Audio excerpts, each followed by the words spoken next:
Namaste friends. Time isn't the important thing. Time is the only important thing. Hence, time management is life management. If you want to be successful in life, managing time well right from the beginning will enable you to learn the art of time management and self-management. My dear students, every morning after you wake up and get ready to go to school, you plan and manage many things to ensure you reach school on time. So, there are few things that you should ask yourself. These are important questions. Am I getting up on time and having enough time to take bath and have breakfast? Do I have time for the morning prayers or seeking blessings from elders? Have I kept my school uniform ready, combed my hair properly, polished my shoes? Have I kept my books and notebooks according to the day's timetable? Am I reaching school on time? Or am I always rushing in the morning? Similarly, after coming back from school, again ask these questions. Now these questions are very important to manage your time productively. Have I kept my shoes properly in the shoe rack? And have I kept my books and notebooks at the proper place so that I do not have to search for them the next day? Have I completed the assignment or homework given by the teacher? Have I planned how long I will play outdoors and how much time I am going to spend on my mobile, my laptop, watching television? Am I spending enough time with my parents and my family members? Is my bag packed and kept in the right place before I go to bed? Now these introspective questions help you to prepare yourself to plan out your day in advance. This is time management. So today, let me give you few tips, techniques or methods which will make all of us master of the art, time management. So what we need to do? First, we need to understand the concept of time management. Now, effective time management means planning one's time in hand, which contributes towards our effectiveness and our efficiency in everything that we do. At times, it is not possible to do everything single-handedly in a limited time. So be ready to seek help. If you are unable to meet the deadline, if you are not able to complete the research work given by, say, your science teacher, seek assistance or help from your parents, your friends, and complete the work on the given time. Now, as a student, it is very important for you to list down your priorities when you have many tasks in hand. Things which are important should be handled on priority basis, followed by others. Learn to stop waiting for the right time. Avoid delaying the work, thinking, I'll do it later, I have a lot of time. There is still a lot of time left. It will lead to piling of work, which might give you unnecessary stress later. Make a timetable for yourself and just don't make it for the sake of making. Stick to it, because sticking to it is the bigger challenge.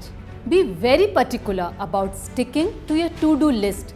That's your golden key to be successful in handling your time effectively. Avoid getting trapped into the guilt about unfinished tasks. Also, don't get stressed by deadlines to meet. Take one assignment at a time. Seek assistance, take guidance, but never get trapped or carry the baggage of unfinished work or take stress about unaccomplished work. It's important to take one thing at a time and then concentrate on the next. Now, early to bed and early to rise is indeed the best way to start and wind up your day. Time management revolves around getting up on time and going to bed on time. Both are equally important. You are not a superhero. You can't do everything. Learn to say no. Many a time, to please our friends, we attempt to take more work than we can really handle. Master the art of saying polite no. Now let me narrate a story. Once a teacher decides to teach the students the most valuable lesson about time management. The teacher stood before the class with some items on the table. When the class began, she picked up the big empty jar and proceeded to fill it with rocks almost 2 inches in size.